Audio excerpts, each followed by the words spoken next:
السلام علیکم ورحمۃ اللہ وبرکاتہ. وعلیکم السلام. نحمده ونصلي على رسوله الكريم.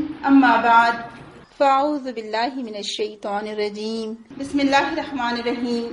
رب اشرح لي صدری ويسر لي امری واحلل عقدۃ من لسانی يفقهوا قولی. اللهم ارنا الحق حقا وارزقنا اتباعه وارنا الباطل باطلا وارزقنا اجتنابه. آمین یا رب العالمین. اللهم انا نسألك لذة النظر الى وجهك والشوق الى لقائك في غير ضراء مضرة ولا فتنة مضلة. اللهم زينا بزينة الایمان واجعلنا هداة مهتدين. اے اللہ، ہم تجھ سے سوال کرتے ہیں تیرے چہرے کی طرف دیکھنے کی لذت کا اور تیری ملاقات کے شوق کا، بغیر کسی تکلیف دہ فتنے کے اور گمراہ کن فتنے کے. اے اللہ، ہمیں ایمان کی زینت سے مزین فرما اور ہمیں ہدایت دینے والے اور ہدایت پانے والے لوگوں میں شامل فرما دے. آمین. یہ دعا رسول اکرم صلی اللہ علیہ وسلم روزانہ سلام پھیرنے سے پہلے کیا کرتے تھے. ایک اور دعا جو رسول اکرم صلی اللہ علیہ وسلم کیا کرتے تھے، سورہ حجرات کی آیتیں جب نازل ہوئی تھی اس کے بعد، اللہم حبب الینا الایمان وزینہ فی قلوبنا وکرہ الینا الکفر والفسوق والعصیان وجعلنا من الراشدین. کہ اللہ تعالیٰ ایمان کو ہمارے لیے محبوب بنا دے اور اس کو مزین فرما دے ہمارے دلوں میں، اور کفر اور فسوق کو ہمارے لیے کراہت والا بنا دے اور نافرمانی کو ہمیں کراہت والا بنا دے ہمارے لیے، اور ہمیں ہدایت دینے والوں میں یا رشد پانے والوں میں شامل فرما دے. آمین. فتنے ارتداد. پہلے تو ہم دیکھتے ہیں کہ ارتداد ہے کیا. جیسے کہ ابھی سب سے پہلے جو قرآن کی آیتیں آپ لوگوں نے سنی ہوں گی کہ وَمَن يَرْتَدَّ عَن دِينِكُمْ، کہ جو کوئی تم میں دین میں سے پھر جائے گا. تو ارتداد رد سے نکلا ہے. ہم اردو میں رد کہتے ہیں نا، کہ کوئی چیز کو رد کر دینا، ریجیکٹ کر دینا، لوٹا دینا. تو فتنے ارتداد دین اسلام سے پھر جانا. آپ دیکھیں جیسے ابھی آپ کو پہلے بتایا گیا کہ کسی پر زبردستی نہیں ہے کہ وہ اسلام قبول کرے، لیکن اگر جو مسلمان ہے، اگر وہ مسلمان ہونے کے بعد کافر بن جاتا ہے یا کوئی اور بھی مذہب اختیار کر لیتا ہے، تو اس نے سمجھے اللہ تعالیٰ کے دین کو ناپسند کیا، جبکہ اللہ کے نزدیک دین صرف اسلام ہے. اور اسی لیے اس کی جو سزا بتائی گئی ہے اسلامی قانون میں کہ جو کوئی دین سے پھرے گا، جو کوئی اسلام سے پھرے گا، تو اس کی سزا سوائے موت کے اور کچھ نہیں ہے. لیکن ہم جانتے ہیں ہم ہندوستان میں رہ رہے ہیں اور یہاں ہم اس رول کو اپلائی نہیں کر سکتے، لیکن جہاں مسلمانوں کی حکومت ہوگی وہاں یہ رول اپلائی کیا جائے گا کہ جو کوئی دین اسلام سے پھرتا ہے سب کے سامنے اس کو موت کی سزا دی جائے گی.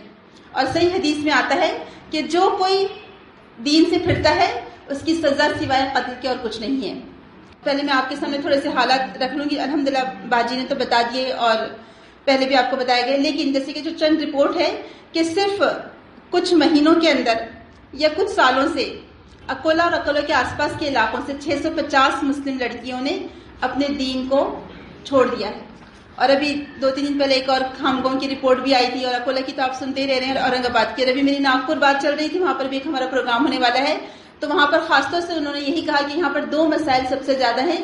ایک فتنہ ارتداد اور اسپیشلی لڑکیوں کا اسلام سے پھر جانا، اور دوسرا طلاق، کہ 2 مہینے بھی نہیں گزر رہے ہیں شادی کو کہ طلاق واقع ہو رہی ہے یا خلا واقع ہو رہی ہے. انشاءاللہ اس ٹاپک پر بھی بعد میں کبھی بات کریں گے. آپ دیکھیں سبحان اللہ، جیسے بھی میں نے آپ کے سامنے رسول اکرم صلی اللہ علیہ وسلم کی وہ دعا آپ کے سامنے پڑھی کہ اے اللہ تعالیٰ ایمان کو ہمارے لیے مزین فرما دے. اور ایمان سے بڑھ کر دولت کوئی ہو ہی نہیں سکتی. یعنی ایمان، ساری دنیا کی دولت ایک طرف اور ایمان ایک طرف ہو تو ایمان ہمارے لیے سب سے زیادہ قیمتی اور سب سے زیادہ جس کا کوئی مول نہیں ہو سکتا وہ قیمتی شے ہے ہمارے لیے.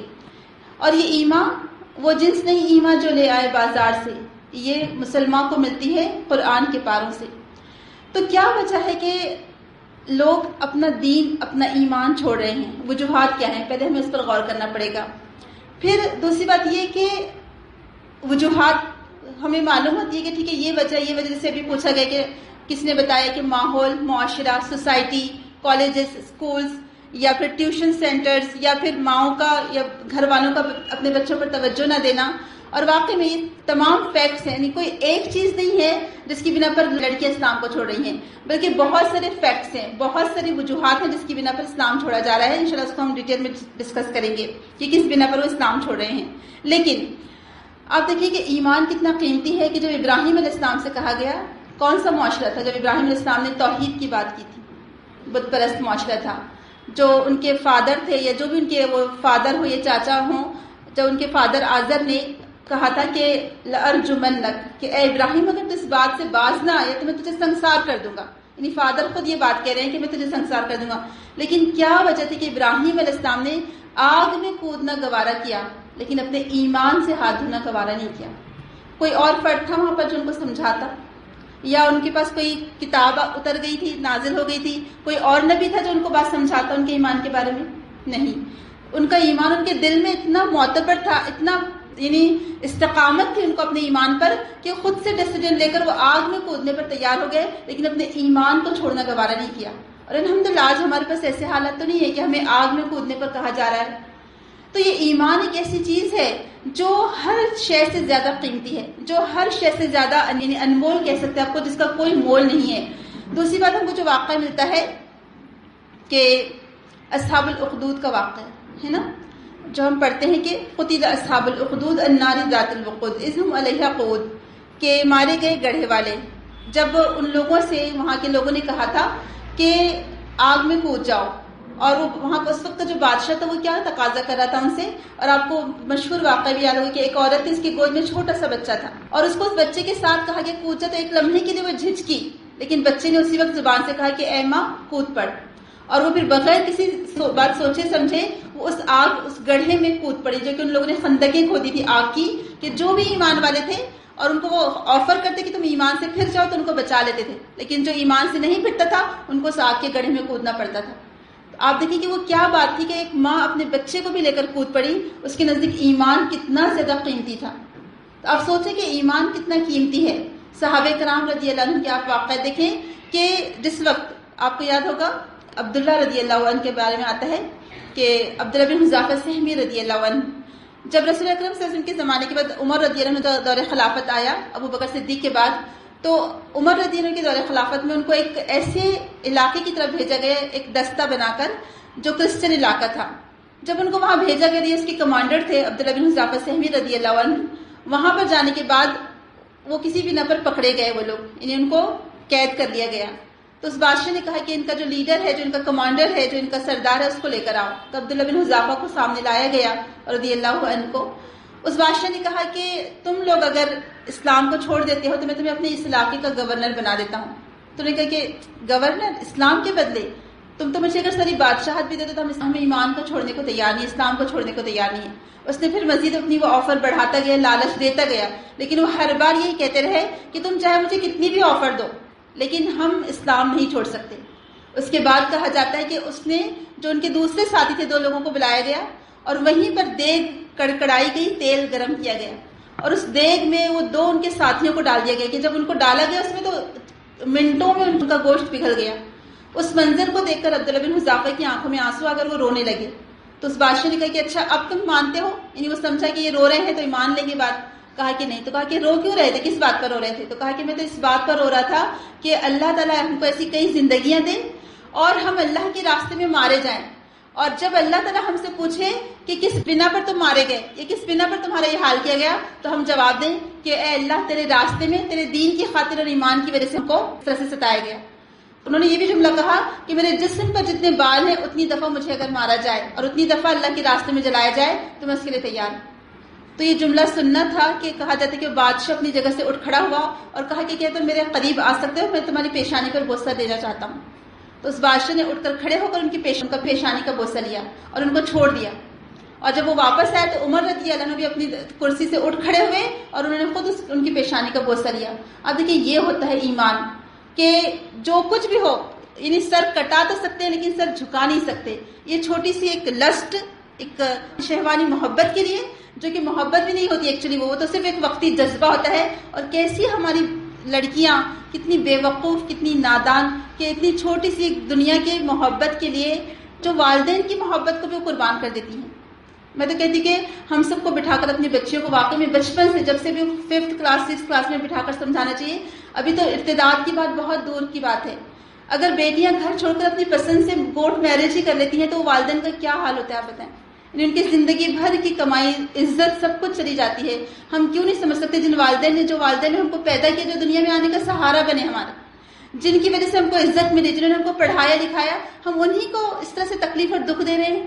تو بچپن سے بچوں کو سمجھا. لیکن اصل میں ہمارا المیہ کیا ہے کہ ہم نے اپنے اور اپنے بچوں کے درمیان اتنا ڈسٹینس پیدا کر دیا ہے، اتنی دوری ہے کہ ہم کھل کر یہ بات کر ہی نہیں سکتے اپنے بچوں سے.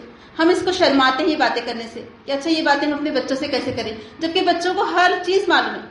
جو باتیں پہلے شادی کے وقت یا شادی کے بعد بھی معلوم نہیں ہوتی تھی، آج آپ دیکھیں میڈیا کی وجہ سے، سوشل میڈیا کی وجہ سے، یا سائنس کی جو 8 اور 9 اور 10 کی کتابیں ہیں، وہ سائنس کی بک کی وجہ سے ہر بات معلوم ہے، سب چیزیں. ایون لڑکوں کو بھی اور لڑکیوں کو بھی سب معلوم ہے. تو پھر ہم کیوں دور ہوں اور ہم کیوں نہ اپنے بچوں کو خود سے بتائیں کہ کیا اچھا ہے کیا برا، اگر ہم ان کو فرق کرنا سکھا دیں. تو بہرحال ویسے تو کئی واقعات ہیں، میں نے آپ کو صرف یہ 2 قرآن کے واقعات اور ایک صحابی کا واقعہ بتایا. اس سے آپ اندازہ لگائیں کہ ایمان کتنا قیمتی ہے. اور اللہ تعالیٰ فرماتے کہ جو کوئی وَمَن يَرْتَدَّ مِنْكُمْ عَنْ دِينِهِ فَيَمُتْ وَهُوَ كَافِرٌ فَأُولَٰئِكَ حَبِطَتْ أَعْمَالُهُمْ، کہ جو کوئی دین سے پھرے گا اور کفر کو اختیار کرے گا وہ کافر ہے اور اس کے تمام اعمال ضائع ہو گئے اور آخرت میں اس کے لیے کوئی چیز باقی نہیں بچی اور وہ اصحاب النار میں سے ہے. یہ جو لڑکیاں بھی ارتداد کا شکار ہو رہی ہیں، کبھی ان کو احساس دلائیں یا ہم اپنے بچوں کو احساس دلائیں. کہ مجھے ہمیشہ مثال یاد آتی ہے کہ ہم خواتین ہیں کہ ہم روٹی جب سینکتے ہیں تو روٹی جب پھولتی ہے تو آپ دیکھیں کہ اس پھولی ہوئی روٹی میں ہماری اگر انگلی چلی جائے غلطی سے، وہ روٹی سے بھاپ نکلے تو کتنی تکلیف دہ کیفیت ہوتی ہے نا. بعض اوقات تو آگ لگنے سے زیادہ وہ بھاپ کی تکلیف ہوتی ہے. تو ہم ایک بھاپ نہیں برداشت کر سکتے، ہم جہنم کی آگ کیسے برداشت کریں گے؟ اور یہ جو ارتداد ہے اس کا ہمیشہ ہمیشہ کے لیے جہنم ہے، اس میں کوئی معافی نہیں ہے اللہ یہ کہ وہ واپس پلٹ آئے. طلحہ اسدی کا واقعہ ہم کو ملتا ہے، ان کے ساتھ ہوا تھا یہ واقعہ کہ پہلے اسلام قبول کیا، اس کے بعد پھر اسلام سے پھر گئے، لیکن بعد میں پھر توبہ کی، پھر بعد میں اسلام میں واپس آ گئے تھے. لیکن بہت کم لوگ ہوتے ہیں ایسے کہ جو واپس اسلام کی طرف آتے ہیں. کہ اللہ تعالیٰ نے قرآن میں بار بار کیا بات ارشاد فرمائی کہ یا ایھا الذین آمنوا لا تتخذوا بطانۃ من دونکم لا یعلونکم خبالا ما عنتم، اہل یہود کو یا اہل نصارہ کو یا نان مسلمس کو اپنا دوست نہ بناؤ، دلی دوست نہ بناؤ، وہ کبھی تمہارے خیر خواہ نہیں ہو سکتے. لیکن آج آپ دیکھیں کہ ہم دوستی کے چکر میں آتے کہ غیر مسلموں سے تعلقات تو رکھیں گے، ہم غیر مسلموں سے معاملات تو رکھیں گے کیونکہ ہم رہتے ہیں اس کنٹری میں ہیں. ہم ایسا نہیں ہو سکتا کہ ہم ان سے تعلقات ہی بالکل منقطع کر لیں، کیونکہ دین کی دعوت کیسے دیں گے.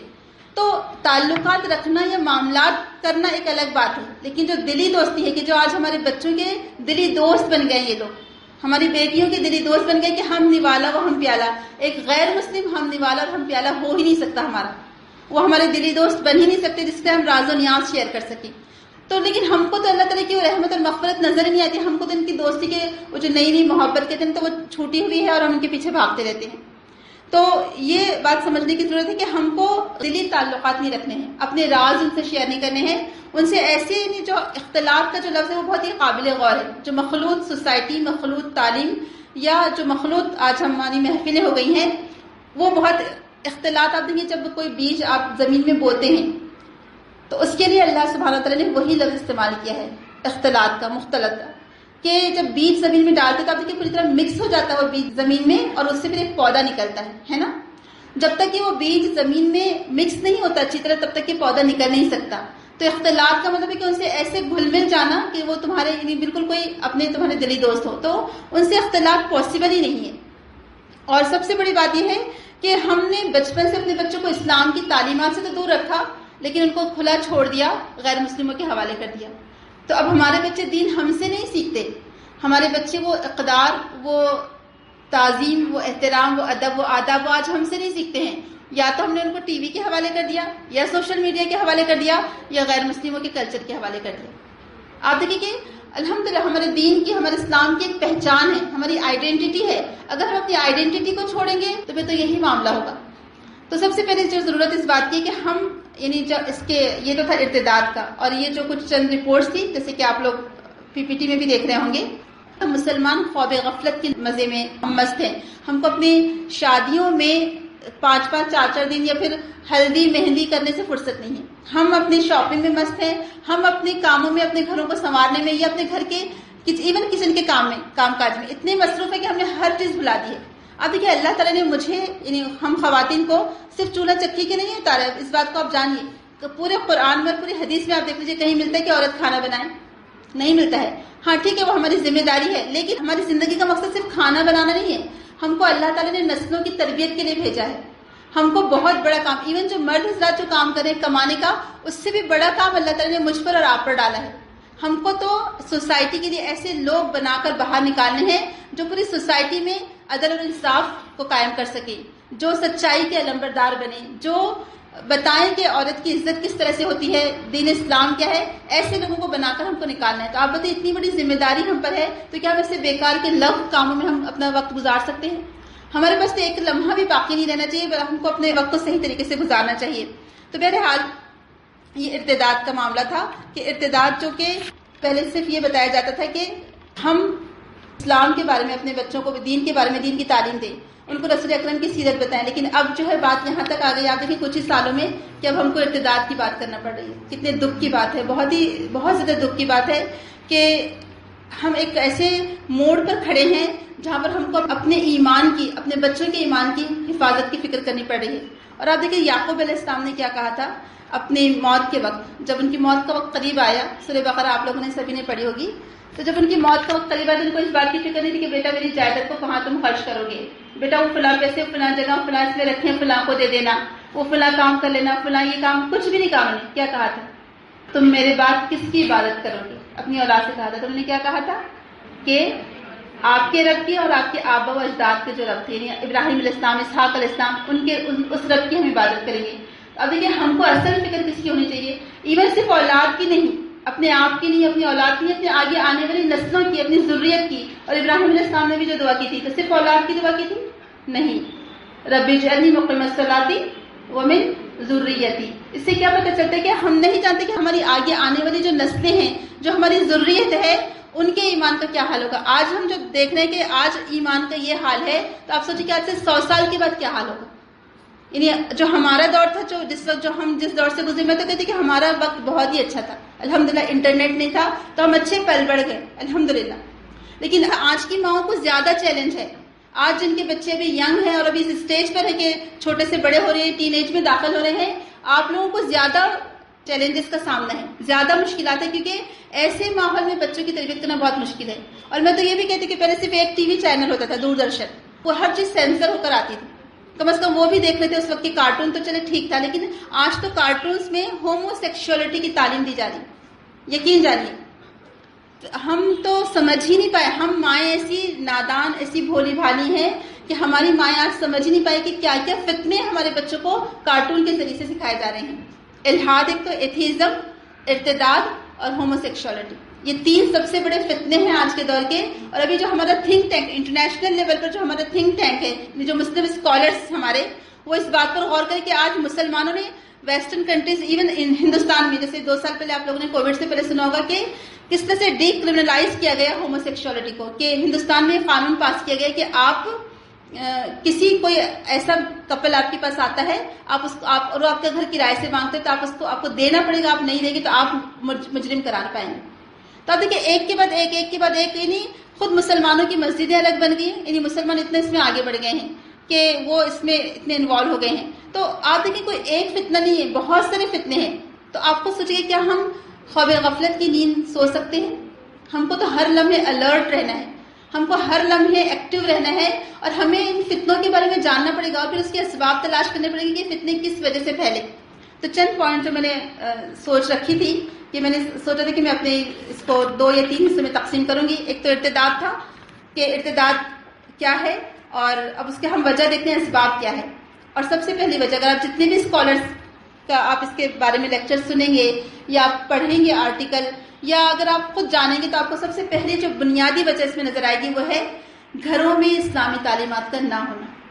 اور واقعی میں یہ بہت ہی دکھ اور افسوس کی بات ہے کہ ہم لوگ اتنے زیادہ مگن ہیں اپنے آپ میں، ہمارے اپنے خود کے اتنے کام ہیں کہ ہم نے بچوں کی طرف سے بہت زیادہ لاپرواہی اور غفلت برت رکھی ہے کہ آج ہمارے گھروں میں اسلامی تعلیمات ہی نہیں ہیں.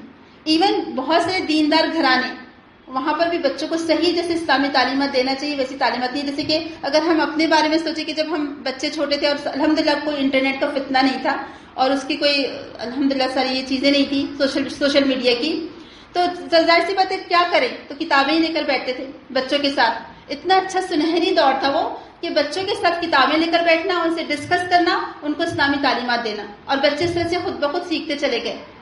تو سب سے جو بنیادی وجہ ہے گھروں میں اسلامی تعلیمات کا نہ ہونا. میری آپ لوگوں سے مؤدبانہ دلی گزارش ہے کہ ہم میں سے ہر کوئی 1 گھنٹہ نہیں بلکہ 2 گھنٹے ضرور اپنے بچوں کے ساتھ، پوری فیملی کے ساتھ، ماں باپ بچے سب بیٹھیں اور ڈسکس کریں. اور اس میں سب سے جو مین جو چیز آتی ہے، ایک اور جو ریزن ہمیں پتہ چلتا ہے کہ ہم لوگ کیا کرتے ہیں، ایک اور جو مین ریزن ہے ہمارے بچوں کو آج اسلام سے دوری یا اسلام سے بیزاری جو بات کہی ہے، اور واقعی میں آج ہمارے بچوں کو دینی محفلیں پسند نہیں آئیں گی. آپ دیکھیے جو میں الحمد للہ اللہ کا شکر ہے ابھی 2 دن کے جو 4 دن کا دو الگ ورک شاپ ہے تو اس میں لڑکیاں زیادہ تھیں الحمد للہ، آج بھی لڑکیاں زیادہ نظر آ رہی ہیں. لیکن آپ اکثر دیکھیں گے کہ ہماری جو مجلسیں ہوتی ہیں، جو دینی مجلسیں، اس میں جو نوجوان لڑکیاں بہت کم ہوتی ہیں. ہم اپنی نوجوان لڑکیوں کو کہیں اور چیز کے لیے چھوڑ دیتے ہیں، وہ چاہے اپنے جو کام چاہے کریں اور ہم آ جاتے ہیں اس میں. تو ضرورت اس بات کی کہ یہ جو سیکنڈ جو وجہ ہے دین سے، ہماری نوجوان نسل کا دین سے بیزاری، اور وہ دین سے بیزاری میں بھی ہمارا ہاتھ ہے، کیونکہ ہم نے جو ان کے اوپر اسلام کی ایسی شکل، ایسی تصویر بنا کر ان کو پیش کی کہ اسلام مطلب ارے اللہ بہت ہی مشکل کام ہے. آپ دیکھیے کہ رسول اکرم صلی اللہ علیہ وسلم کے جب آپ نبوت پر سرفراز ہو گئے تھے اور رسول اکرم صلی اللہ علیہ وسلم نے بعد میں کہا تھا کہ اگر آج بھی مجھے عبداللہ بن جدعان کے گھر پر اس ٹریٹی کے لیے بلایا جائے، کون سی ٹریٹی تھی وہ میں بھول رہی ہوں، حلف الفضول، ٹھیک ہے، مجھے اگر اس کے لیے بلایا جائے تو میں آج بھی جانے کو تیار ہوں. کیوں کہا تھا رسول اکرم صلی اللہ علیہ وسلم نے؟ اس سے کیا پتہ چلتا ہے کہ آپ کو حالات کے لحاظ سے جو چیز ریکوائرڈ ہے جس دور میں، آپ کو اس حساب سے دیکھنا پڑے گا. آپ کے عقیدے پر بات نہیں آنی چاہیے، آپ کے ایمان پر بات نہیں آنی چاہیے، آپ کے فرائض میں کوئی ڈسٹربنس نہیں ہونا چاہیے، لیکن آپ کو حالات کے لحاظ سے چلنا پڑے گا. آپ جو لیٹسٹ ٹیکنالوجی اس سے فائدہ اٹھائیں. اپنے بچوں کو اگر آپ دیکھیں آج جس دور سے ہم گزر رہے ہیں، اگر بچے گھر میں سر پر دوپٹہ نہ اوڑے کیا بڑی بات ہے، لیکن ہم کہیں کہ نہیں 24 گھنٹے اس نے سر پہ دوپٹہ اوڑے رکھنا. تو جب ایسا کی زیادہ کی جب پابندیاں لگائیں، ہم ایکسٹرا کی پابندیاں لگائیں گے تو پھر بات کیا ہوگی کہ بچے کہاں بھاگیں گے، دین سے دور ہوں گے. تو جو دین سے بیزاری جو پیدا کی گئی اس میں بھی بعض اوقات تو ہم ماؤں کا ہاتھ ہوتا ہے کہ بعض اوقات ہم اتنا پیچھے پڑ جاتے ہیں بہت ہی زج والے انداز میں، تم نے ایسا نہیں کیا، تم نے نماز نہیں پڑھی، نماز پڑھو. یعنی اتنا ڈانٹنے والا ہمارا انداز ہوتا ہے، یا ایسا زج کر دینے والا، یا ایسا ہمارا ایک چڑچڑا انداز ہوتا ہے. تو بچے کے دل میں اسلام سے، نماز سے، پردے سے، حیا سے کیسے محبت پیدا ہوگی؟ آپ خود بتائیں. ہمارا بولنے کا طریقہ ہی صحیح نہیں نا. ہم تربیت کا مطلب سمجھتے ہیں ڈانٹنا، ہے کہ نہیں؟ تو تربیت ڈانٹنے سے کبھی بھی نہیں ہو سکتی. جب تک آپ اچھے ماحول میں بیٹھیں گے. آپ مجھے بتائیے رسول اکرم صلی اللہ علیہ وسلم نے کبھی کسی بچے کو یا اپنی بیوی کو ڈانٹا؟ انس رضی اللہ عنہ 10 سال آپ کے زیر تربیت رہے اور وہ چھوٹے بچے تھے، 10 سال کے بچے تھے. جب رسول اکرم کی زندگی میں ان کے ساتھ 10 سال رہے تو 20 سال کے ہو گئے. 10 سال تربیت میں رہے. ایک دفعہ رسول اکرم نے ان کو کسی کام سے بھیجا تھا، وہ بھول کر بچوں کے ساتھ کھیلنے میں لگ گئے. تب رسول اکرم وہاں سے گزرے تو جب ان کی نظر پڑی تو انس رضی اللہ عنہ کو کام یاد آ گیا اور وہ شرمندہ ہو گئے. تو رسول اکرم نے ان کو دونوں کان پکڑے اور کہا کہ اے 2 کان والے، مسکرا کر یہ بات کی. اب جیسے ہم جیسے لوگ ہوتے تو کیا کہتے ہیں، ایک تھپڑ لگا دے کہ اچھا میں نے تمہیں کام کہا تھا تم نے سنا ہی نہیں. تو ایکچولی ہماری تربیت کا انداز بھی کیا ہے کہ اسلام سے بیزاری پیدا کر دینے والا. تو ہم بھی ایک ایسا کچھ لچک والا رویہ ہمارا ہو کہ جس سے یعنی آپس میں جو ماحول ہو گھر میں بچوں کے ساتھ ایک دوستانہ ماحول ہو. بچے سب سے آپ اپنے دل کی بات کہیں گے لیکن ماں باپ سے نہیں کہیں گے، ہے نا؟ کیوں نہیں کہتے بچے دل کی بات ماں باپ سے؟ جیسے ابھی کہا تھا نا کہ بچے اسکول سے آئے، ان کا بیگ لے تو اس کے بعد ان سے پوچھے کہ تم آج کیسے دن گزرا. ہم کرتے ہیں ایسا محبت بھرا والا انداز ہے ہمارا انداز ہے. اس لیے بچے اسلام سے دور ہوتے جا رہے ہیں، لہٰذا بیزاری پیدا کرنے والے بھی ہم ہیں. پھر تیسری اہم بات ہے کہ بچپن سے عقائد کی تعلیم ہم نے نہیں دی. یعنی یہ جو دین سے پھرنا، دیکھیں صحابہ کرام کہتے ہیں، ان کا جملہ ہے تمام احادیث کی کتابوں میں کہ ہم کو پہلے ہمارا عقیدہ مضبوط کرایا گیا، اس کے بعد ہم کو قرآن کی تعلیم دی گئی. ہم ایمان سیکھتے تھے اور ایمان کو مضبوط کرتے تھے، اس کے بعد ہم قرآن پڑھتے تھے. اور رسول اکرم صلی اللہ علیہ وسلم نے کیا بات پہلے بتائی؟ آپ بتائیں. پوری مکی صورتوں میں کس بات کی تعلیم؟ توحید کی تعلیم ہے. تو بچپن سے بچوں کے ذہن میں ہم وہ عقیدے کی باتوں کو، آپ دیکھیں کہ جو چیز کی کمی محسوس ہوتی ہے وہ یہی کمی محسوس ہوتی ہے کہ آج ہمارا ایمان کیوں کمزور ہے؟ کیونکہ ہمارا عقیدہ ہی مضبوط نہیں ہے. اگر عقیدہ مضبوط ہوتا، کیونکہ ہم عقیدے کی تعلیم کو ضروری جانتے نہیں ہیں. ہم بچہ جیسے تھوڑا سا بڑا ہوتا ہے، اچھا اس کی ناظرے کا انتظام کر لیں، قرآن پڑھنا سیکھ جائے بچہ، تو ناظرے سے شروع کراتے ہیں اور ناظرہ ختم کر لیں، اس پر ختم، بس یہ دین کی تعلیم ہوگی. تو آپ مجھے بتائیے کہ صرف ایک دفعہ قرآن ناظرہ پڑھا دینے سے بچہ اچھا مسلمان بن جائے گا؟ نہیں بن سکتا بالکل بھی. ابھی تو اس کو آپ نے قرآن کے الفاظ سے صرف انٹروڈیوس کروایا، قرآن کے الفاظ پڑھنا وہ سیکھ رہا ہے. ابھی تو اس کو اس کی تعلیم کا کچھ اندازہ ہی نہیں ہے، اس کو معلوم ہی نہیں ہے کہ اس قرآن میں لکھا ہوا کیا ہے، وہ قرآن کس بات کی تعلیم دیتا ہے. تو عقیدہ مضبوط ہم نہیں کراتے ہیں، جس کی بنا پر ایمان اس کا کوئی مول باقی نہیں رہا. اور آپ دیکھیں کہ صحیح بخاری میں امام بخاری نے سب سے پہلے جو باب باندھا ہے کتاب الایمان، اتنا خوبصورت باب ہے جس میں حضرت اکرم صلی اللہ علیہ وسلم کی احادیث سے سمجھایا گیا ہے کہ ایمان کن کن چیزوں کا نام ہے، کن چیزوں سے مضبوط ہوتا ہے، کس کی وجہ سے ایمان میں اضافہ ہوتا ہے اور کس کی وجہ سے ایمان گھٹتا رہتا ہے. تو جب انسان نیکی کرتا ہے تو ایمان بڑھتا رہتا ہے، اور جب انسان گناہ کرتا ہے تو ایمان گھٹتا رہتا ہے.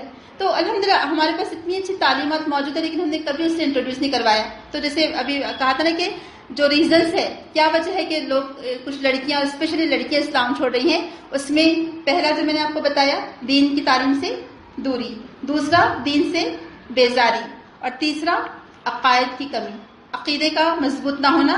عقیدہ مضبوط ہوگا تو پھر بلال رضی اللہ عنہ کے گرم پتھر پر بھی لٹا دیا گیا تو احد احد کے سوا کچھ نہ نکلا. خباب بن ارت ہے کہ ان کی جو ام انمار تھی ان کی مالکہ، کہ انہوں نے کہا کہ تم دین چھوڑ دو تو میں تمہیں چھوڑ دیتی ہوں. انہوں نے کہا کہ میں نہیں چھوڑ سکتا. تو انہوں نے جو ہے جلتا ہوا جو لوہے کا کام کرتے تھے وہ لوہے کو مولڈ کرتے تھے جلا کر، تو جلتا ہوا لوہا تھا آگ سے نکال کر ان کی پیٹھ پہ رکھ دیا کہ یہاں، اور ان کے ہاتھ پیر بھی باندھ دیے. اس کے بعد جب ایک دفعہ عمر رضی اللہ عنہ کے زمانے میں جب عمر رضی اللہ کو گلے سے لگا رہے تھے کسی بنا پر، تو ان کے پیٹھ میں ان کا ہاتھ گھس گیا، گڑھا سا تھا. تو عمر رضی اللہ حیران ہو گئے اور ان کی آواز نکل گئی کہ یہ کیا ہے تمہارے پیٹھ میں گڑھا کیوں ہے؟ تو کہا جب ام انمار نے میرے پیٹھ پر جلتا ہوا لوہا رکھ دیا تھا تو وہ پگھل پگھل کر میری چربی سے بجھ گیا. آپ سوچیں کہ یہ ایمان تھا، کیونکہ عقیدے کی پختگی تھی نا. ایمان، عقیدہ، یہ سب یعنی بچپن سے ہم صرف آمنت باللہ زبان سے پڑھا دیتے وہ کافی نہیں ہے، آپ جب تک کہ دلوں میں محبت نہ پیدا کرے اللہ تعالیٰ کی. اور پھر اس کے بعد آتا ہے جو 4th ریزن ہے والدین کی غیر ذمہ داری، والدین کا صحیح تربیت نہ دینا اپنی اولاد کو. والدین، آپ دیکھیں میں تو ہمیشہ کہتی ہوں یہی بات کہ ہم میتھس کے لیے کتنے لاکھ ٹیوشن دے کر ہم لگاتے ہیں، نیٹ کی ٹیوشن چاہے اور کون سی JEE پتہ نہیں کیا کچھ ہے، مجھے تو اتنے نام بھی نہیں معلوم ہے. اور میں یہ چیز میں یہاں دیکھتی ہوں اسپیشلی انڈیا میں، ہم سعودی عرب میں نظر نہیں آتی کیونکہ ٹیوشن کا کانسیپٹ نہیں ہے زیادہ، لیکن یہاں یہ چیز نظر آتی کہ اتنا کمپٹیشن ہے، اتنا کمپٹیشن، ایسا لگ رہا ہے کہ قیامت نہیں آنے والی ہے. بس ایسا لگ رہا ہے کہ بس بچے نیٹ اور JEE میں، یہ کون سے کیا ہے وہ JEE ہے جی، تو جو بھی جتنے ہیں تو بس اس میں ایسا ہم نے اپنے بچوں کو، ہماری پوری جمع پونجی ہم اس میں لگا رہے ہیں، پوری جمع پونجی اس میں لگا رہے ہیں. اور اسکولوں سے بھی بے خبر ہو گئے، کیونکہ اور اسی وجہ سے آپ ٹیوشن کی وجہ سے اسکول والے بے فکر ہو گئے. میں تو کہتی کہ ان والدین کے بچوں کا ایڈمیشن کرائیے جو وعدہ کرے کہ ہم اپنے بچوں کو ٹیوشن پر ہی ڈالیں گے، کیونکہ اسکولیں خالی پڑی ہیں، اسکول والے ڈبل تنخواہ لے رہے ہیں. پھر جو بھی 11-12 کی آپ نے دیکھا ہوگا کہ 11-12 خالی پڑی ہے اور ادھر بچے ٹیوشن پر جا رہے ہیں. تو ہمارا ایک ایسا کریز ہو گیا ہے کہ بچوں کی جو صحیح تعلیم و تربیت پر ہم نے دھیان دینا چاہیے تھا. آپ دیکھیں کہ کیا ہم نے کبھی اپنے بچے کو کسی ایسے ادارے میں ڈالا جہاں اس کا ایمان مضبوط ہو، جہاں وہ قرآن سیکھے، جہاں وہ اپنے دین اور اپنے ایمان کو مضبوط کر سکے. اس کے لیے کیا کبھی ہم نے لاکھوں خرچ کیے؟ نہیں خرچ کیے. ہم نے کہاں خرچ کیے لاکھوں؟ کالجز کے لیے، پڑھائی کے لیے، دنیاوی تعلیم کے لیے. آپ دیکھیں یہ مت سمجھیے کہ ہم لوگ تعلیم کے خلاف ہیں، بالکل بھی نہیں. بلکہ میں تو کہتی کہ آج مسلمان ماؤں کو سب سے زیادہ تعلیم یافتہ ہونا چاہیے، کیونکہ وہ اپنے بچوں کو خود پڑھا سکتی ہیں، ان کو ٹیوشن کی ضرورت ہی نہیں ہوگی. جو ماں پڑھا سکتی ہے وہ ٹیوشن والے نہیں پڑھا سکتے. اور یہ جو ہم ٹیوشن بھیج کر بے فکر ہو جاتے ہیں تو وہ جو جس ٹیوشن پر ہم جس گھر میں بھیج رہے ہیں، اگر وہ کوئی گھر میں ہو رہی ہے ٹیوشن تو یقین جانے کہ آپ کے بچے کو وہاں پر وہ خاتون گھر کے کام کاج کرتے ہوتے ملے گی، آپ کے بچے کو نہیں پڑھائے گی، وہ بٹھا دیتی کہ ہوم ورک کرتے بیٹھے. ہو سکتا ہے وہاں ٹی وی بھی چلتے رہے، اس گھر کا ماحول خراب ہو تو بچہ وہاں سے مزید اور غلط چیزیں سیکھ کر آئے گا. تو یہ ایک اور بڑا المیہ ہے. تو چوتھی جو بات ہے وہ ہے والدین کی غیر ذمہ داری، کہ ہم نے ہر چیز کے لیے ٹیوشن لگائی لیکن ہم نے ان کو ان کی صحیح تربیت نہیں کی. پھر 5ویں چیز ہے ٹی وی اور اس میں سوشل میڈیا. اب دیکھیں سوشل میڈیا، میں یہ نہیں کہتی کہ سوشل میڈیا بہت ہی بری چیز ہے، آپ اس سے اچھی چیزیں بھی سیکھ سکتے ہیں، کیونکہ اسی پر ہم اب جتنے بھی جو ہم لیکچر سنتے ہیں اچھے، یا قرآن کی تلاوت ہم سیکھ رہے ہیں، یا اور بھی جو بھی کچھ ہم سیکھ رہے ہیں وہ اسی کے ذریعے سے سیکھ رہے ہیں نا، کیونکہ ہمیں پاس اسمارٹ موبائل ہے تو اسمارٹ موبائل کی وجہ سے ہم بہت سارے فائدے حاصل کر رہے ہیں الحمدللہ. لیکن جیسے وہ چھری کی بات کی جاتی نہیں، تلوار کی بات کی، چھری اگر کسی غلط پرسن کے ہاتھ میں چلے جائے، ڈاکو کے ہاتھ میں چلے جائے تلوار، تو وہ کیا کرے گا؟ اس سے لوٹ مار ہی کرے گا. لیکن اگر کسی مجاہد کے ہاتھ میں چلے جائے تو اس سے خیر کا کام کرے گا. تو اسی طرح سے سوشل میڈیا ہے کہ سوشل میڈیا آج اس پر دھیرے دھیرے آتے ہوئے ایک مثال دی جاتی ہے کہ کوئی لوگ بیٹھے تھے گلی کے نکڑ پر اور ان کو لوگ بہکانا چاہتے تھے، تو وہاں سے ایک بکری گزری تو کچھ لوگوں نے کہا کہ چلو ہم ان کو بیوقوف بناتے ہیں. تو انہوں نے کہا کہ دیکھا تو نہیں یہاں سے بھی کتا گزرا؟ تو انہوں نے کہا کہ نہیں بھائی یہاں سے بکری گزری. کہنے لگے کہ کیسے بیوقوف ہو تم، کتے کو بکری بنا رہے ہو. اتنا فورس کرتے تھے کہ آخر انہوں نے مان لیا کہ ہاں صحیح میں کتا ہی گزرا ہوگا. تو بس سوشل میڈیا کا یہی حال ہے کہ دھیرے دھیرے دھیرے دھیرے وہ چیزیں ہمارے دلوں میں پھر راسخ ہوتی چلی جاتی ہیں، ہم کو چیزیں پسند آنے لگتی ہیں. آپ دیکھیں کہ جتنے بھی جو کارٹونس ہیں اس میں مندر کا بتایا جاتا ہے نہیں بتایا جاتا ہے، شادی میں 7 پھیرے بتائے جاتے ہیں نہیں بتائے جاتے ہیں، کوئی بھی چیز کوئی مصیبت آ جائے کون سا ہے وہ کارٹون ہے، بھیم، اور بھی جتنے بھی جو بھی چیزیں، ایون جو چائنیز کارٹون ہے وہ بھی آپ دیکھیں وہ تو بدھزم کی تعلیم دیتے ہیں نا، وہ بھی ایکچولی وہ بھی بتوں کی ہی پوجا کرتے ہیں. جو بدھسٹ ہیں وہ بھی بتوں کی پوجا کرتے ہیں، دیکھا جائے ایک طرح سے وہ بھی نان مسلمس کے مشرک ہی ہیں. تو بچپن سے ہمارا چھوٹا بچہ جب بچپن سے دیکھتا ہے کہ اچھا کوئی تکلیف کیا ہوتی ہے اپنے بھگوان سے مانگتے ہیں تو اس کے دل پر کیا اثر ہوگا آپ بتائیے. اور اسی بنا پر آپ دیکھیں کہ ہمارے بچے یعنی بہت سارے بچوں کے بارے میں دیکھا گیا کہ وہ جب ان کو کوئی مصیبت آئی کوئی مشکل آئی یا کچھ مانگنا چاہا تو انہوں نے ان دیوی دیوتاؤں سے مانگا کیونکہ وہ کارٹون میں وہی دیکھ رہے ہیں. اور ایک اور چیز کہ جب کون سا کمپٹیشن ہوتا ہے، فینسی ڈریس کمپٹیشن، جی جزاکم اللہ خیر.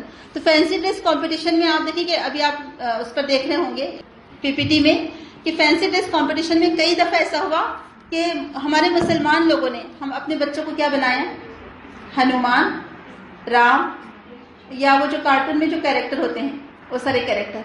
کیا مسلمان کیریکٹر دنیا سے ناپید ہو گئے، ختم ہو گئے کہ ہم وہ کیریکٹر بنا لیں اپنے بچوں کو؟ یعنی کئی مسلمانوں نے اپنے بچوں کو وہ کیریکٹر بنا کر وہاں سامنے پیش کیا جس کی وجہ سے ان کو فرسٹ پرائز بھی ملا.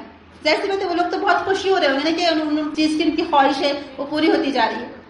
تو یہ سوشل میڈیا جس کی وجہ سے آج اچھا اس سوشل میڈیا کا ایک یہ رخ یہ ہے کہ ہمارے بچوں میں مشرکانہ مذاہب یا رسومات کی تعلیم عام ہو رہی ہے. دوسرا جو سوشل میڈیا کا جو نقصان ہے وہ ہے ہمارے بچوں کے ہاتھ میں جب موبائل آ گئے اور انٹرنیٹ اتنا فری ہو گیا، انٹرنیٹ اتنا ضروری ہو گیا تو ہم نہیں جانتے کہ ہمارے بچے کے پاس انٹرنیٹ کے ذریعے سے موبائل میں کس کس کے میسیجز آ رہے ہیں. اللہ کرے کہ ہم سب کی بیٹیاں ہم سب کے بچے بہت ہی نیک اور صالح ہوں، جیسے کہ ہمارا یقین اور گمان ہے اپنے بچوں کے تعلق سے. اللہ کرے کہ وہ ہمارے گمان سے بھی زیادہ بہتر بہت اچھے نیک اور صالح ہوں. لیکن جیسے مجھے کوئی ہمیشہ ایک پرسن یہ کہتے رہتے ہیں کہ ہم میں سے ہر کوئی یہ سمجھتا ہے کہ میری بیٹی بہت اچھی ہے باقی سب کے خراب ہے، میرا بیٹا بہت اچھا ہے باقی سب کے خراب ہے. تو یہ چیز بعض اوقات ہمیں لے ڈوبتی ہے. اور مجھے وہ ایک جملہ ہمیشہ بہت اچھی لگتی ہے، کہاوت کے کھلاؤ سونے کا نوالا رکھو شیر کی نگاہ. واقعی میں بہت صحیح جملہ ہے کہ آپ اپنے بچے کو ٹھیک ہے ہر چیز پرووائڈ کر دیں لیکن آپ ان کے اوپر نگاہ شیر کی رکھو، کیونکہ جب تک نگاہ شیر کی نہیں رکھیں گے نا تربیت بھی نہیں ہو سکتی ہے. پھر بچے ناسمجھ ہوتے ہیں، نادان ہوتے ہیں. ہمارے بچے بیٹے بیٹیاں جو بھی ہیں ہمارا جیسے تو تجربہ نہیں ہے نا ان کو، جتنا ہم تجربہ میں زندگی گزار چکے ہیں ابھی تک کے، وہ بچے نادان ہیں، وہ بچے ناسمجھ ہیں، ابھی وہ بھولے بھالے ہیں، تو بہت جلدی وہ کسی اور چیز میں گرفتار ہو جاتے ہیں. تو یہاں پر جو بات ہے کہ سوشل میڈیا دراصل یہ کام کر رہا ہے کہ دھیرے دھیرے یعنی بچوں کو بے راہ روی کی طرف، بے حیائی کی طرف اور بہت ساری چیزوں کی طرف. اور میں ایک اور بات اس میں کہنا چاہوں گی یہاں پر جب سوشل میڈیا کی بات آئی ہے کہ ہم لوگ اپنے بچوں کو یہ بات سمجھائیں کہ ہماری بیٹیاں اپنے اسٹیٹس ٹھیک ہے نہ بھی اگر وہ بہت ساری چیزوں کو فالو کرتی ہوں گی لیکن کم از کم اپنی ذاتی یعنی اپنے ہاتھ کی، اپنے کان کی، اپنے جھمکوں کی اور اپنے ایسی چیزوں کے اسٹیٹس نہ رکھیں. یعنی آپ کیا بتانا چاہتے ہیں کہ یعنی کوئی بھی کسی کو بھی آپ دعوت دے رہے ہیں کہ کیا قیامت ہے کہ چلمن سے لگے بیٹھے ہیں، صاف چھپتے بھی نہیں، سامنے آتے بھی نہیں. ایک ہاتھ کی آپ نے اسٹیٹس پر ڈال دی، چاہے وہ فیس بک ہو، اسنیپ چیٹ ہو، واٹس ایپ ہو، یا جتنے بھی آپ سوشل میڈیا کے جتنے بھی نام ہوں گے ہم تو جانتے بھی نہیں، ہم تو صرف واٹس ایپ جانتے ہیں کیونکہ ہم لوگ بوڑھے لوگ ہیں. اب ہماری نوجوان نسل کہتی ہے کہ واٹس ایپ اور فیس بک بوڑھے لوگوں کا ہو گیا ہے، اس پر تو ہم میسیجز کرتے بھی نہیں ہیں. تو جتنے بھی آپ کو یاد ہوں گے وہ سارے سوشل میڈیا کے چینلز یا ذرائع، اس پہ اگر آپ اسٹیٹس ڈالتے ہیں تو اس کا مطلب آپ دعوت دے رہے ہیں کہ ٹھیک ہے آپ مجھے آدھا دیکھ لیا آپ نے، تھوڑا سا آپ مجھے پورا دیکھو. لا حول ولا قوت الا باللہ. ٹھیک ہے، تو سوشل میڈیا، اس کے بعد اسکول اور کالجز، اور یہ ایک بہت بڑا المیہ ہے. ہم لوگ کوشش کریں گے جیسے بھی فہم دوا جی نے بھی کہا نا کہ ہم کو سب کو مل کر بیٹھ کر ہم کو کچھ انتظام کرنا چاہیے، کچھ ایسا نظام ہم کو لانا چاہیے کیونکہ یہ کسی ایک کا ہے ہی نہیں یہ مسئلہ. اور کسی نے بہت خوب بات کہی ہے کہ ہم سنتے کہ اچھا فلاں کی بیٹی نے کیا، فلاں کی بیٹی نے کیا، لیکن وہ ملت کی بیٹی ہے نا، وہ امت محمدی کی بیٹی ہے، اس نے جب کیا تو ہم کو بھی ویسے ہی دکھ ہونا چاہیے جیسے اللہ نہ کرے ہماری بیٹی کا ہوتا تھا ہم کو. تو جب تک ہم اس دکھ کو اپنا دکھ نہیں سمجھیں گے ہم اس مسئلے پر قابو نہیں پا سکتے. تو اسکول اور کالجز، اور اس میں بھی ہم کو ضرورت اس بات کی کہ ہم لوگ سب مل کر ایسے مشہور اچھے اسکول اور کالجز بنائیں کہ ہمارے بچوں کو ہم کو کسی غیر مسلم اسکول میں بھیجنے کی ضرورت ہی پیش نہ آئے. آج ہم کیا کرتے ہیں آپ خود بتائیے کہ ہم سب کی خواہش کیا ہوتی ہے کہ ایک اسٹینڈرڈ، کیونکہ اردو اسکول ہے یہ ہمارے مسلمان انگلش اسکولیں بھی ایکچولی وہ اسٹینڈرڈ قائم نہیں رکھ سکتی یا نہ قائم رکھتی ہیں، تو پھر ہم کہاں ڈالتے ہیں لامحال اپنے بچوں کو، کہاں بھیجتے ہیں. ہم سب دیندار گھرانوں کے بچے جاتے ہیں سارے کرسچن مشنری اسکولس میں، ہے نا؟ جاتے نہیں جاتے ہیں بتائیے؟ تو ایک طرح سے ہم بچے سے کریں کہ اس کو آگ ہم نے لگا دی ہے اور ہم پیٹرول بھی ڈالتے جا رہے ہیں، آگ مزید بھڑکتی جائے، اور ہم بچے سے کریں کہ نہیں جلنا بھی نہیں، اور وہ بچے کو نہیں معلوم کہ یہ آگ ہے۔ تو اور آپ کو معلوم ہے جب بڑی کلاسز آتی ہے تو جو نان مسلم سے کرسچن مشنری اسکولس ہیں اس میں ایک سیٹ پر کیا ہوتا ہے، کون بیٹھا ہوتا ہے، ایک سیٹ پر کون بیٹھا ہوتا ہے نا؟ تو یہاں لیکن کمی کس بات کی کہ ہم مسلمانوں نے اتنے اسٹینڈرڈ کے اسکول ہی نہیں بنائے۔ اگر ہم مسلمان اس ہائی لیول اسٹینڈرڈ کے اسکول بناتے تو آج ہمارے بچوں کو ان نان مسلم سے کرسچن اداروں میں جانے کی ضرورت پیش نہ آتی۔ لیکن پھر بھی میں کہتی ہوں کہ جیسے بھی صحیح، حالانکہ مسلمان اسکولوں کی پڑھائی خراب ہے، اسٹینڈرڈ اچھا نہیں ہے، لیکن کم از کم وہ آپ کو نان مسلم تو نہیں بنا رہے نا۔ تو رپورٹ آئی تھی کہ جو روزانہ کرسچن مشنری اسکولز میں جو پریئر کروائی جاتی ہے اور انجیل کا حصہ پڑھ کر سنایا جاتا ہے۔ حیدرآباد کے اسکول میں واقعہ پیش آیا تھا کہ ایک بچے سے روزانہ جب بھی وہ نئی پین لاتا ہے اس کی پین ہی غائب ہو جاتی ہے۔ جب ہر بار پین غائب ہو جاتی ہے تو اپنے ٹیچر سے کہتے ہیں کہ روز میری ہی پین کیوں غائب ہو رہی ہے؟ وہ ٹیچر اس سے کہتے ہیں کہ اچھا یسوع مسیح سے مانگ لو، مل جائے گی۔ تو وہ کہتے ہیں کہ نہیں، میں تو مسلمان ہوں، میں تو اللہ تعالیٰ سے مانگوں گا۔ تو کہا کہ ٹھیک ہے پھر تم اللہ تعالیٰ سے مانگ لو۔ جب وہ اللہ تعالیٰ سے دعا کرتا ہے تو ظاہر سی بات ہے اس کو پین نہیں ملتی، وہ تو جان بوجھ کر پین گم کر رہے ہیں۔ اس کے بعد کہتے کہ اچھا مانگ لی تم نے اپنے اللہ سے دعا؟ تو کہا کہ ہاں مانگ لے۔ تو مل گئی پین؟ تو کہا کہ نہیں ملی۔ اس کے بعد کہتے اچھا ٹھیک ہے اب یسوع مسیح سے مانگ کے دیکھو، کیونکہ وہ بھی تو تمہارے ہی تو پیغمبر تھے، تمہارے رسول بھی تو انہیں کو مانتے تھے، تو تم یسوع مسیح سے مانگو۔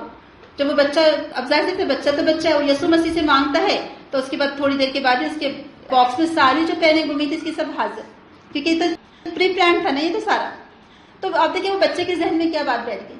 اور وہاں پر جو انجیل پڑھائی جاتی ہے روزانہ کچھ نہ کچھ ایک حصہ انجیل کا پڑھایا جاتا ہے وہاں، اور آپ کو تو معلوم ہے کہ انجیل سیم موجود ہے ابھی، پوری کی پوری انجیل چینج ہو چکی ہے۔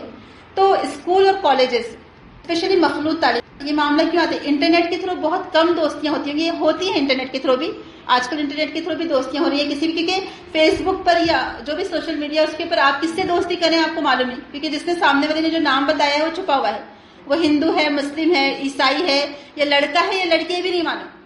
اس کی وجہ سے بہت سارے مسائل پیدا ہو رہے کہ آپ نے دوستی تو کر لی، اس کے بعد پھر وہ آپ کے سارے راز و نیاز جان لیتا ہے، پھر آپ کو بلیک میل کرتا ہے۔ اور اس سے زیادہ جو مسئلہ کھڑا ہو رہا ہے اسکول میں اور کالجز میں، کہ کالجز میں 11 12 اور اس کے بعد جو یونیورسٹیز کی تعلیم ہے اس میں آپ دیکھیں کہ پہلے تو ہم مسلمان اسکولس اور کالجز ڈھونڈتے تھے، یا ہماری لڑکیاں گھروں میں رہ کر پڑھ لیتی تھی، لیکن اب وہ رواج نہیں رہا۔ ایک اور بھی چیز ہے کہ لڑکیوں کا پرسنٹیج 97 95 ماشاءاللہ، اور لڑکے یعنی میجورٹی لڑکوں کی کیا ہے 50 70 80۔ اب کیا ہوتا ہے کہ وہ جو ہماری مسلمان لڑکی اتنا اچھا پرسنٹیج لا لیتی ہے، پھر وہ اچھے کالج میں جانا چاہتی ہیں، ان کا پرسنٹیج اچھا ہوتا ہے، اور وہ سارے نان مسلم سے، اور پھر جو مسلمان بچے ہیں وہ چھوٹے موٹے کالجز میں رہ جاتے ہیں۔ تو لڑکیاں جہاں جاتی ہیں پھر وہاں پر کون لوگوں سے واسطہ پڑتا ہے؟ نان مسلم لڑکوں سے۔ اور پھر ظاہر سی بات ہے کہ آج کل تو یہ شان کے خلاف سمجھ لیا گیا ہے یونیورسٹیز میں کہ آپ کا کوئی ساتھی نہ ہو، یعنی آپ کی دوستی ضروری ہے۔ کالج اور یونیورسٹیز میں نکاح سے پہلے کسی لڑکے کے ساتھ اگر آپ کا کوئی ساتھی نہیں ہے آپ کو وہاں پر بے وقوف سمجھا جاتا ہے، ان کو سمجھانے والا کوئی نہیں ہے۔ تو ایک چیز یہ ہے۔ اس کے بعد نیکسٹ کہ حلال اور حرام نام کی تمیز نہ ہونا، جیسے کہ اگر میں تو ہمیشہ کہتی ہوں کہ اگر ہم سورہ بقرہ ہی صرف اپنے بچوں کو ترجمے اور تفسیر سے پڑھا دیتے یقیناً بہت سارے مسائل حل ہو جائیں۔ اور سورہ بقرہ ہی میں اللہ تعالیٰ نے فرمایا کہ مومن مرد کسی مشرکہ سے نکاح نہیں کر سکتا چاہے وہ کتنی بھی خوبصورت ہو، اور اسی طرح سے کوئی مومنہ کسی مشرک مرد سے نکاح نہیں کر سکتی چاہے وہ کتنے بھی ہائی اسٹیٹس کا مالک ہو۔ ایک مومن لونڈی ایک مشرکہ سے خوبصورت یا حسب نسب والی مشرکہ سے بہت زیادہ بہتر ہے۔ کیوں؟ کیونکہ وہ مشرک تمہیں آگ کی طرف بلاتے ہیں اور اللہ تعالیٰ تمہیں اپنی رحمت اور مغفرت کی طرف بلاتا ہے۔ اگر بچپن سے بچوں کے ذہن میں بٹھا دیا جائے، عقیدہ راسخ کر دیا جائے کہ کسی نان مسلم سے تمہارا نکاح ہو ہی نہیں سکتا، وہ نکاح ہی نہیں ہے، تو پھر وہ نکاح کیسے کریں گے؟ کیسے جا کے شادی کریں گے؟ تو بچپن سے اپنے بچوں کو حلال اور حرام کی تمیز سکھائیں، کیونکہ علم نہ ہونے کی وجہ سے بھی سارے مسائل پیدا ہو رہے ہیں۔ اس کے بعد ہے سنت سے لا علمی، رسول اکرم سے محبت کا نہ ہونا۔ اب دیکھیں یہ کتنی بڑی ہمارے لیے خوش قسمتی کی بات ہے کہ ہم آخری امت میں سے، جیسے میں نے اس دن بھی ایک حدیث دی تھی، ہمارا ایک پروگرام تھا، تو کہ رسول اکرم صلی اللہ علیہ وسلم نے ارشاد فرمایا، صحیح بخاری کی حدیث ہے کہ امت محمدیہ وہ جنت میں سب سے زیادہ تعداد میں ہوگی۔ آپ نے فرمایا کہ یہود آئے، انہوں نے اپنی ڈیوٹی انجام دی، لیکن 2 پہر تک وہ کام کر سکے، اس کے بعد وہ تھک گئے اور تھک کر کام چھوڑ دیا اور چلے گئے، ادھورا کام چھوڑ کر چلے گئے اور جنت سے محروم رہ گئے۔ اس کے بعد نصارہ آئے، انہوں نے 2 پہر سے لے کر 6 پہر تک کام کیا، لیکن وہ بھی آئے، تھک گئے، کام ادھورا چھوڑا اور چلے گئے، جنت سے محروم رہ گئے۔ اس کے بعد امت محمدی آئی اور بس سحر پہر سے آخر تک یعنی رات تک کام کیا، شام تک کام کیا اور جنت کی مستحق قرار پائی. یعنی ہم کم وقت کے لیے آئے لیکن ہماری تعداد زیادہ ہوگی جنت میں. یعنی رسول اکرم سے محبت، ہم دیکھیں کہ محبت ہو ہی نہیں سکتی جب تک کہ آپ ان کے بارے میں نہ جانیں، جب تک آپ ان کے سیرت سے واقف نہ ہو. تو رسول اکرم سے محبت آج ہمارے اندر نہیں ہے کیونکہ ہم نے سیرت سے اپنے بچوں کو انٹروڈیوس ہی نہیں کرایا. ہم کو خود کوئی سیرت نہیں معلوم تو ہم اپنے بچوں کو کیا پڑھائیں گے؟ ہمارے پاس ساری باتوں کے لیے ٹائم ہے، ساری باتوں کے لیے، لیکن ہمارے پاس ٹائم نہیں ہے تو نہ رسول اکرم کی سیرت سے انٹروڈیوس کروانے کا ٹائم ہے، نہ صحابہ سے. اور میں تو کہتی کہ ایمان کی مضبوطی اور ایمان میں استقامت آتی ہی صحابہ کرام کے واقعات پڑھنے سے. یقین جانیں، آپ پڑھیے صحابہ کرام کے واقعات، آپ شروع کریے یہ اسٹوریز گھر میں پڑھنا، پڑھانا، سمجھانا. یقین جانیے خود بخود ایمان مضبوط اور پختہ ہوتا چلا جائے گا، کسی چیز کی ضرورت باقی ہی نہیں رہے گی. پھر تو رسول اکرم سے محبت کا نہ ہونا، رسول اکرم کی سنت سے لا علمی اور پھر صحابہ کی سیرت سے لا علمی. ایک اور وجہ کہ ہم جس ماحول میں جی رہے ہیں یہ الحاد پرست معاشرہ ہے، یعنی جہاں پر اللہ تعالیٰ کو انٹروڈیوس نہیں کروایا جاتا بلکہ جو دنیا میں جو چیزیں بنی ہے کہتے کہ خود بخود بن گئی. یعنی یہ نظریہ ایسے دھیرے دھیرے عام کیا جا رہا ہے، الحاد پرستی جس کو آپ ایتھیزم کہہ سکتے ہیں. تو یہ ساری چیزیں اتنے ایک غیر معمولی، غیر محسوس انداز میں آپ کے ذہنوں میں ڈالی جا رہی ہے کہ انسان دھیرے دھیرے اللہ تعالیٰ سے دور ہوتا جا رہا ہے. آپ دیکھیں کیونکہ ہم نے غور و فکر چھوڑ دیا ہے نا. ایک مسلمان کا کام کیا ہے کہ وہ غور و فکر کرے. آپ قرآن کی بار بار آیتیں دیکھیں کہ افلا تدبرون، افلا یتفکرون، کہ وہ غور و فکر نہیں کرتے، کیا وہ تدبر نہیں کرتے. تو جب ہم غور و فکر کریں گے، ہم نے غور و فکر کرنا چھوڑ دیا ہے کیونکہ ہم آج ایسے معاشرے میں جی رہے ہیں جہاں کو دھیرے دھیرے غیر محسوس انداز میں الحاد پرستی کی طرف لے جایا جا رہا ہے. کیونکہ ہم نے اللہ تعالیٰ کا تعارف خود بھی نہیں حاصل کیا، نہ اپنے بچوں کو دیا. جب اللہ تعالیٰ کی معرفت ہوگی، اللہ تعالیٰ کا تعارف ہوگا، جب ہم چیزوں کو دیکھ کر پہچانیں گے کہ اچھا اتنا صبح کا اتنا خوبصورت منظر، یہ نہروں کا بہنا، یہ اتنی خوبصورت گرینری، یہ بارش کا برسنا اور یہ جانوروں کا چارہ چرنا، یا ہمارے جو غذا اور غلہ ہے، ہم جب ان باتوں کا احساس دلائیں گے بچوں کو کہ دیکھو اللہ تعالیٰ نے ہمیں کتنی چیزیں پیدا کی. تو اللہ تعالیٰ کا جو تعارف ہے نہ ہم نے خود حاصل کیا، نہ ہم نے اپنے بچوں کو اس کی تعلیم دی. اسی وجہ سے پھر ہم الحاد پرستانہ نظریات کی طرف جا رہے ہیں، جس کی وجہ سے بہت سارے لوگ دین اسلام کو چھوڑ رہے ہیں. پھر اس کے بعد آپ دیکھیں کہ یہ تو تھے اسباب جو آپ لوگوں کو بتائے گئے. اب ہم دیکھیں گے کہ اس کا حل کیسے ہو سکتا ہے، یعنی ہم اس کا حل کیسے نکالیں.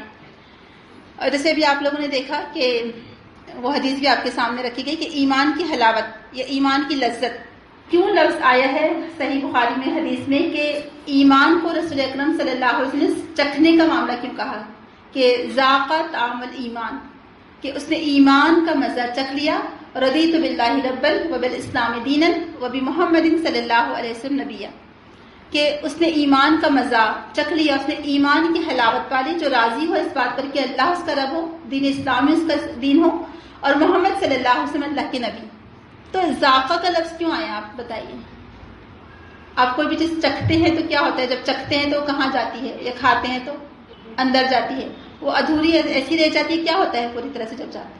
پوری مکس ہوتی ہے، پورے ہمارے جسم کو غذا پہنچاتی ہے، یعنی ہمارا پورا جسم اس سے طاقت پاتا ہے. کوئی بھی چیز ہم کھاتے ہیں پیتے ہیں، جو بھی چیز ہم کھاتے پیتے ہیں تو وہ پورے جسم میں جا کر پوری طرح سے ایک طرح سے حل ہو جاتی ہے اور پورے جسم کو اس کی طاقت ملتی ہے. تو یہ جو ہم نے ایمان کو، اسلام کو، رسول اکرم صلی اللہ علیہ وسلم کی سیرت کو، اللہ تعالیٰ کی معرفت کو انٹروڈیوس نہیں کروایا، اگر ہم جب تک کہ وہ چیزیں ہمارے اندر گھل مل نہ جائے، ہمارے اندر حل نہ ہو جائے، تب تک کہ وہ ایمان کی حلاوت آ ہی نہیں سکتی.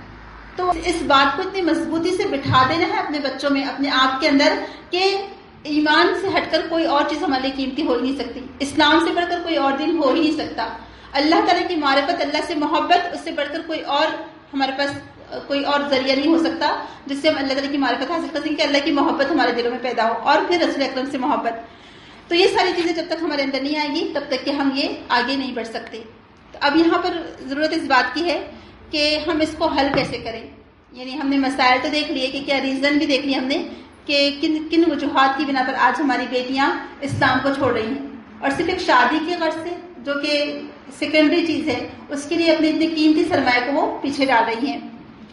پہلا تو اس کا حل جو نظر آتا ہے وہ یہ ہے کہ ہم ایسے اداروں سے جڑیں جہاں پر دین کی تعلیم دی جاتی ہے، جہاں پر مکمل دینی نظام تربیت ہو. اس لیے ہم کو خود پہلے تعلیم حاصل کرنی پڑے گی. اور اس لیے آپ جو نظامیہ مدرسہ سنتے ہوں گے آج ہے، یہ امام غزالی کے زمانے سے آ رہا ہے. اس لیے اس وقت ان لوگوں نے جو محسوس کیا، اس زمانے کے لحاظ سے انہوں نے وہ درس نظامیہ کو قائم کیا.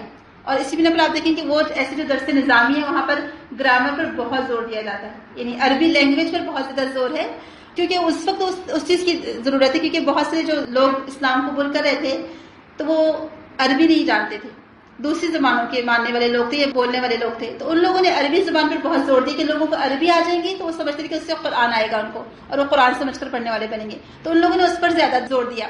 تو ان لوگوں نے جب ایسی خانہ جنگی کے حالات تھے اس وقت انہوں نے یہ آپ کہہ سکتے اس کو کہ پلان بنایا کہ پہلے خود تعلیم حاصل کی جائے، پھر اپنے لوگوں کو جگہ جگہ شہروں میں بھیجا جائے، پہلے مسجدوں کو ٹارگٹ بنایا گیا کہ مسجدوں میں جا کر خطبات دیے جائے اور لوگوں کو اس بات پر ابھارا جائے اور وہاں تعلیم کو عام کیا جائے۔ جب مسجدوں میں یہ کام ہونے لگا اس کے بعد ان لوگوں نے اس کے لیے مدارس قائم کیے اور ان مدارس میں وہ پورا سلیبس تیار کیا اور اس سلیبس کے ذریعے سے لوگوں کو تیار کر کے کئی ٹیچرز تیار ہوئے، اور پھر کہا جاتا ہے کہ ایک وقت ایسا آیا جب صلاح الدین ایوبی کے وقت رحمہ اللہ علیہ یا نور الدین زنگی کے وقت ایک وقت ایسا آیا کہ ان کے بہت سارے مدارس بھی تیار ہو گئے، اور آپ کو معلوم ہوگا کہ پہلی جو یونیورسٹی قائم ہوئی تھی اسلامک یونیورسٹی کے نام سے ابھی بھی ہے دمشق میں، صلاح الدین ایوبی کی بہن نے اپنے وراثت کے جو پیسے ملے تھے اس سے قائم کیے تھے۔ یہ اس طرح سے یونیورسٹیز قائم کی گئی، مدارس قائم کی گئی، وہاں پر پراپر تعلیم دی جانے لگی تاکہ لوگوں کا عقیدہ درست ہو، لوگوں کو صحیح علم ہو، کیونکہ 600 سال 700 سال گزرنے تک کہ بہت ساری اسلام کی چیزیں وہ لوگ بھول چکے تھے یا ڈسٹریکٹ ہو چکے تھے، تو لہٰذا وہ نظام قائم کیا گیا۔ تو ہمیں بھی آج ضرورت کس بات کی ہے کہ اگر ہم اس مسئلے کا حل چاہتے ہیں تو جگہ جگہ ایسے انسٹیٹیوشنز ہوں جہاں پر صحیح دینی تعلیم بتائی جاتی ہو، جہاں پر ایمان کو مضبوط کرنے، ایمان کو ابھارنے، ایمان کو قائم رکھنے والے باتیں بتائی جاتی ہوں۔ یہ چیز ہے پہلی بات۔ دوسرا، کوشش کریں کہ ہم اپنے بچوں کو ایسے اداروں میں نہ ڈالیں جہاں پر نان مسلمس ہوں، چاہے وہ لڑکیوں کا ہی کالج کیوں نہ ہو یا لڑکوں کا، یعنی بہتر تو یہ ہے کہ فی الحال تو آپ کو ایسا پیور کوئی کالج نہیں ملے گا، ایون جو مسلمان جتنے کالجز کھل رہے ہیں 11 12 آپ نے دیکھا ہوگا کہ میں سب سے پوچھتے جاتی ہوں کہ اچھا فلاں جگہ کھلا ہے 11 12 تو اس میں کون کون لوگ ہیں، تو کیا ہوتا ہے ہر جگہ 11 12 میں کو ایجوکیشن ہے، کم از کم مسلمان لڑکے ساتھ میں ہیں لیکن مسلمان ہیں، لیکن ایسا بھی نہیں ہونا چاہیے۔ ہم نے کوشش کرنی چاہیے کہ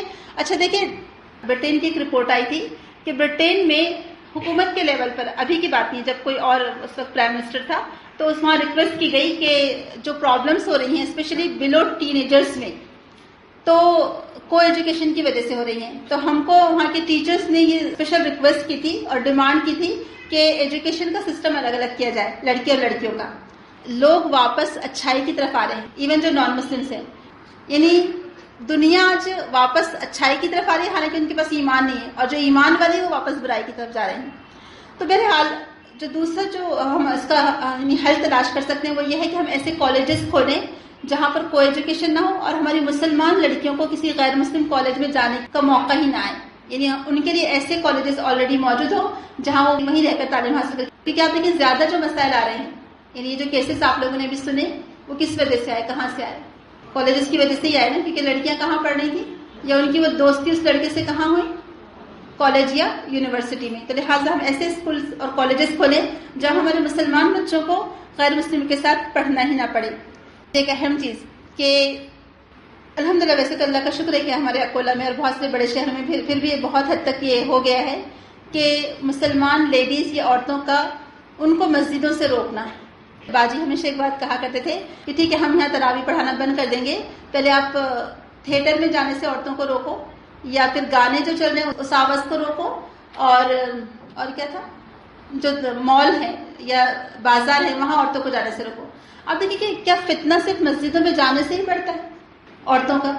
کیا عورتیں کہیں اور نہیں جاتی ہیں؟ آپ مجھے بتائیے۔ ہم لوگ جاتے نہیں جاتے ہیں، ہماری شاپنگ ہم خود کرتے نہیں کرتے ہیں، آپ بتائیے۔ یا ہم بہت ساری مسلمان عورتیں آپ نے دیکھا ہوگا برقعے والی خواتین بھی دکھتی ہیں جاتے ہوئے تھیٹرز میں، ہے نا؟ یا پھر باہر کہیں گھومنے کے لیے بھی ہم مسلمان عورتیں جاتے ہیں، جی درگاہوں پر جاتے ہیں، تو ہر جگہ مسلمان عورتیں جاتی ہیں۔ مسجد میں جانے سے کیوں روکا جائے؟ یعنی مسجد تو علمی درس گاہیں ہیں، مسجد سے یعنی جتنا علم جتنی نالج مسجد سے مل سکتی ہے۔ رسول اکرم صلی اللہ علیہ وسلم کے زمانے میں تعلیم حاصل کرنے کے ذرائع عورتوں کے کون سے تھے آپ بتائیے؟ کوئی مدارس تھے؟ نہیں تھے۔ عورتیں کہاں تعلیم حاصل کرتی تھیں؟ مسجدوں میں تعلیم حاصل کرتی تھیں۔ تو مسجدوں کو عورتوں کے لیے کھولا جائے، سپریٹ انتظام کیا جائے، اور فتنہ تعلیم کہ جن کو فتنہ پھیلانا ہے وہ مسجدوں سے بھی پھیلائیں گے اور بازاروں سے بھی پھیلائیں گے۔ یعنی جو لوگ ایسے اس کام کے عادی ہوتے ہیں تو وہ کہیں پر بھی چوکتے نہیں، وہ ہر جگہ پھیلاتے ہیں۔ تو کیا ان لوگوں کی وجہ سے جو اچھے لوگ ہیں ان کو بھی ہم محروم کر دیں؟ تو نہیں۔ تو ہم کو مسجدوں کو خواتین کے لیے، یعنی علم کے لیے، نمازوں کے لیے ہم کو کھولنا ہوگا، تبھی جو ہے ہمارے دین کا اور ایمان کا تحفظ ہو سکتا ہے۔ اور ایک اور جو حل اس کا ہو سکتا ہے وہ ہے اپنے بچوں کو جب اگر موبائل لے کر دیں، میری تو یہ درخواست ہے کہ کوشش کریں کہ 12 سے پہلے بچوں کو موبائل نہ دیں، لیکن چونکہ اب بعض کہتے ہیں کہ ہمارے بچے ٹیوشن جاتے ہیں تو ان کو فون کر کے کیسے بلائیں، تو اس لیے فون دینا ضروری ہے۔ اب فون اگر ہاتھ میں دے ہی دیا ہے تو بچوں کے فون کی جانکاری ان کو حاصل کرنا بہت زیادہ ضروری ہے کہ وہ کس سے میسیجز کر رہے ہیں، کس سے بات کر رہے ہیں، یا ان کے فون میں کس کس کے کانٹیکٹ نمبر موجود ہیں۔ الحمدللہ اگر آپ خود چھوڑتے ہیں بچوں کو تو بہت ہی اچھی بات ہے کہ والدین خود اپنے بچوں کو، والد کی ذمہ داری ہے، بھائی کی ذمہ داری کہ وہ خود اپنے بچی کو لے جا کے چھوڑے۔ لیکن اگر آٹو کے ساتھ بھیج دیں تو ایک رسک ہے اس میں، لیکن پھر آٹو والے سے کہے کہ وہ بچوں کو صحیح طریقے سے سلامتی کے ساتھ لے جائیں اور سلامتی کے ساتھ واپس لائیں۔ لیکن موبائل کوشش کریں کہ 12ویں تک ہم اپنے بچوں کو موبائل نہ دیں، کوشش یہ کریں۔ اور اگر موبائل دے بھی رہے تو ان کی وہ جانچ پڑتال ہو کہ وہ موبائل آپ کے ہاتھ میں ہو یا آپ کا نمبر ہو یا آپ اس کو دن بھر چیک کرتے ہو، یعنی دن میں کوئی ایسے اوقات ہو کہ آپ اس کو چیک کریں کہ اچھا اس میں آیا، کس کس کے میسیجز آئے یا کس کس کو میسیجز کیے گئے، کیونکہ یہ بہت زیادہ ضروری ہے، کیونکہ زیادہ جو خرابیاں ہیں وہ موبائل سے بہت زیادہ پھیل رہی ہیں، اور اسی کی وجہ سے ہم دیکھتے ہیں کہ جو تعلقات قائم ہو رہے ہیں موبائل کی وجہ سے قائم ہو رہے ہیں۔ تو کوشش کریں کہ ہم اپنے بچوں کو اگر موبائل دیں تو اس پر نظر رکھیں اور کوشش کریں کہ میسیجز کس کس کو جا رہے ہیں یہ بھی آپ دیکھتے رہیں تاکہ برائی اور فتنہ کم سے کم پھیلے۔ تو بہرحال ایک بار ہم ریوائز کر لیتے ہیں کہ صحیح علم کا نہ ہونا، کم علمی، جہالت اور دین سے دوری اور مخلوط تعلیم اور دینی مجلسوں سے بیزاری، یہ تمام ریزنز ہیں جس کی وجہ سے لڑکیاں ارتداد کی طرف جا رہی ہیں۔ اور ایک اور چیز جاتے جاتے میں کہنا چاہوں گی آپ لوگوں سے کہ ہم لوگ بغیر کسی تعصب کے اور بغیر کسی فقہی مسلک کو ذہن میں رکھتے ہوئے جہاں پر بھی خیر کی بات ہو رہی ہو ہم اپنے بچوں کو ضرور بھیجیں، یا جہاں سے بھی کوئی اچھی بات سیکھنے کو مل رہی ہو، اور انہیں ہم دھیان رکھیں، ذہن میں رکھیں کہ ہمارے بچوں کے لباس، ان کے عبائے ایسے ہو کہ جب وہ کہیں باہر جا رہے ہیں تو ان کو بتایا جائے کہ کیا اچھا ہے اور کیا برا ہے۔ آپ دیکھیں بچوں کو سمجھانا بہت زیادہ ضروری ہے۔ ہم سمجھتے کہ بچے خود بخود سمجھ جائیں گے، تو نہیں، ہر بات نہیں سمجھ سکتے کہ ایمان کتنی قیمتی چیز ہے، کہ جب ایک مسلمان لڑکی باہر جاتی ہے تو وہ پورے مسلمان معاشرے کو ایک طرح سے ریپرزینٹ کرتی ہے، اور کسی ایک مسلمان لڑکی کا کوئی خراب کام کرنا یا برا کام کرنا پورے مسلمان معاشرے کی یعنی ایک طرح سے بدنامی ہے۔ مسلمان لڑکی سے کہیں کہ جب وہ عبایا پہن کر جاتی ہیں تو ان کا عبایا ایک طرح سے پورے اسلام کو ریپرزینٹ کرتا ہے، یا یعنی اگر وہ جیسا بھی لباس پہنے گی، تنگ لباس ہو یا بے حیائی والا لباس ہو یا جیسا بھی، کیونکہ آج کل تو عبایا بھی ویسی ہو گیا ہے کہ بہت کم لوگوں کا عبایا کے لیے پہنا جاتا ہے، ورنہ زیادہ تر تو یعنی ہم عبایا میں اور کتنے خوبصورت نظر آتے ہیں دیکھو ہم کو والا معاملہ ہو گیا ہے۔ تو لہٰذا ہم یہ بات سمجھائیں کہ اور بچپن سے اپنے بچوں کے لباس پر اچھے سے نظر رکھیں، اور بچپن سے ان کو اس بات کو سمجھائیں کہ اسلام اور ایمان سے بڑھ کر کوئی قیمتی چیز نہیں ہے۔